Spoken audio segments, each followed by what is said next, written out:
Bonjour à toutes et tous. Notre épisode commence en 1453. Pourquoi en 1453 ? Parce qu'on aurait du mal à trouver une date plus charnière que celle-ci au cours des 2500 dernières années. Outre que Léonard de Vinci souffle sa première bougie cette année-là, 1453 marque la chute de l'Empire d'Orient qui met définitivement fin à l'influence politique du christianisme au Moyen-Orient. 1453, c'est aussi la fin de la guerre de 100 ans. Et ces deux principaux belligérants, la France et l'Angleterre, peuvent enfin se reconstruire, transformant dès lors toute l'économie européenne.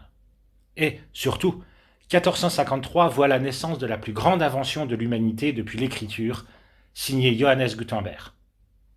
Une invention dont nul encore aujourd'hui ne se risque à calculer l'importance à court, moyen ou long terme.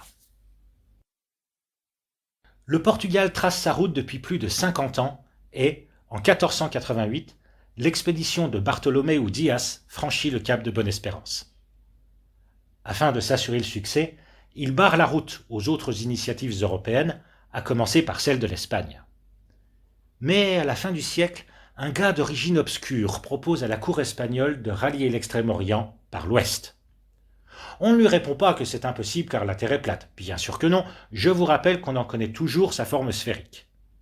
Mais on reste dubitatif sur la possibilité technique de mener à bien un tel voyage, car les découvertes portugaises ont invalidé une large part des travaux d'Alexandrie.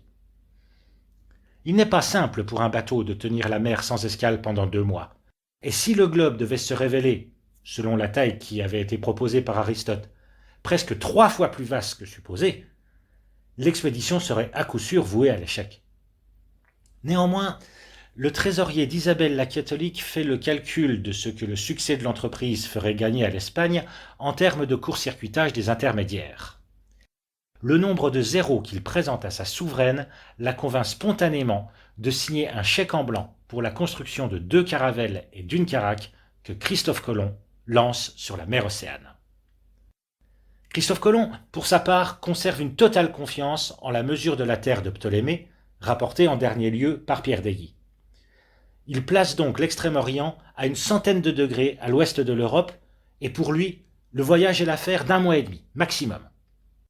Alors, lorsqu'au bout de 5 semaines de navigation, il aborde une terre, c'est la fête. Il avait raison. Il est tout près de Cataï, c'est le nom que Marco Polo avait donné à la Chine. La fortune est à portée de main pour l'Espagne. Mais les cartographes ont des raisons de douter. Car les descriptions des terres occidentales par Christophe Colomb n'ont rien de commun avec les récits de Marco Polo. Alors, qui affabule ou a affabulé ? La suite, vous la connaissez sans doute, elle fait également partie de l'histoire. Colomb meurt en 1506 sans jamais avoir compris ce qu'il avait découvert. Pourtant, en 1503, son ami Amerigo Vespucci était revenu d'un voyage de prospection commerciale sur les terres occidentales et avait écrit une lettre à son patron Laurent de Médicis afin de lui faire son rapport. Elle était intitulée Mundus Novus, le nouveau monde. Car, pour lui, tout ce que l'on découvrait sur ces terres était absolument nouveau pour un Européen. Et c'est cette expression, aussi fortuite que lumineuse, qui va éclairer les cartographes. Les terres sur lesquelles Colomb a accosté sont en fait un nouveau continent, dont personne ne soupçonnait l'existence. Du moins officiellement. Le nom de Vespucci va rapidement circuler. Il va devenir une star de l'édition de son temps. Tant et si bien qu'après une malencontreuse faute de typographie, beaucoup finissent par croire que c'est lui qui a découvert ce nouveau continent, ce qu'il n'a jamais prétendu. Finalement, en 1507, un cartographe de Saint-Dié-des-Vosges décide de lui rendre hommage en créant un néologisme sur son prénom pour désigner, au départ, ce qui n'était que la baie de Rio de Janeiro. America. Le nom circule, s'amplifie à son tour, et quelques années plus tard, s'imposera comme celui de l'ensemble du continent. Beaucoup de malentendus et l'imagination d'un cartographe en mal de romantisme. Voilà tout ce qu'il y a fallu pour nommer l'Amérique. Quoi qu'il en soit, ce nouveau continent complique singulièrement les choses, car il fait barrage sur la route des Indes. De plus, après avoir failli pendant une quinzaine d'années être close, la question de la taille de la Terre est à nouveau grande ouverte. Mais, alors que le Portugal a fait sa fortune en traversant l'océan Indien, un Portugais se met au service de la couronne d'Espagne pour contourner l'Amérique. Un désert d'épices et d'or qui ne présente décidément aucun intérêt. Et ce voyage, c'est peut-être la plus grande aventure de toute l'histoire humaine. Celui de Christophe Colomb n'était qu'un gag, et Apollo 11, quelques siècles plus tard, ne sera qu'une simple promenade. Qu'il suffise de dire qu'en 1519, 237 marins sont montés à bord de 5 bateaux, et qu'une seule épave ramènera les 18 rescapés à Séville 3 ans plus tard.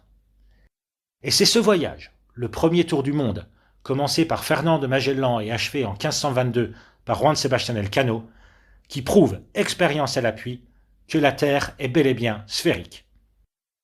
En outre, il donne une estimation de sa circonférence qui s'approche sensiblement du calcul antique d'Ératosthène. La cartographie fait alors un bond fulgurant.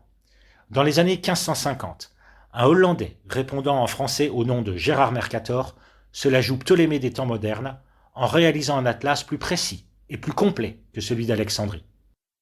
En outre, il met au point une projection parfaitement adaptée à la marine qui, bien sûr, était la principale cliente des cartographes à l'époque. Mais avant d'aborder le prochain rebondissement dans l'affaire de la forme de la Terre, au XVIIIe siècle, marquons une pause au cours du XVIIe, car nous y rencontrons quelqu'un qui n'a rien à voir avec notre sujet. Mais il y a tellement de monde qui pense que c'est lui qui a découvert ou redécouvert la sphéricité de la Terre que je ne pouvais pas ne rien en dire. Il s'agit de Galilée. Contrairement à ce que l'on entend et même lit souvent, et comme vous pouvez vous en douter avec ce qui a été raconté depuis le début de cette petite histoire, les problèmes que Galilée a avec l'Inquisition ne concernent pas du tout la forme de la Terre. Ses travaux portent sur l'héliocentrisme, c'est-à-dire la révolution de la Terre autour du Soleil. C'est cette idée qui gêne, non pas parce qu'elle s'oppose à la Bible, mais parce qu'elle contredit Aristote, qui avait bien entendu affirmer sa sphéricité, mais en ajoutant que la Terre était au centre de l'univers. Et, encore au XVIIe siècle, la pensée d'Aristote est la plus importante référence en matière de science, et son géocentrisme reste effectivement indispensable pour expliquer les lois de l'univers tant que la gravitation n'a pas été découverte. Mais Galilée n'est pas exécuté ni brûlé vif pour autant. Condamné à la prison à perpétuité, le pape Urbain VIII commue immédiatement sa peine en résidant sa vie. Galilée meurt chez lui, près de Florence, à presque 80 ans. Mais son retentissant procès va avoir un impact inattendu que nous allons voir au prochain épisode.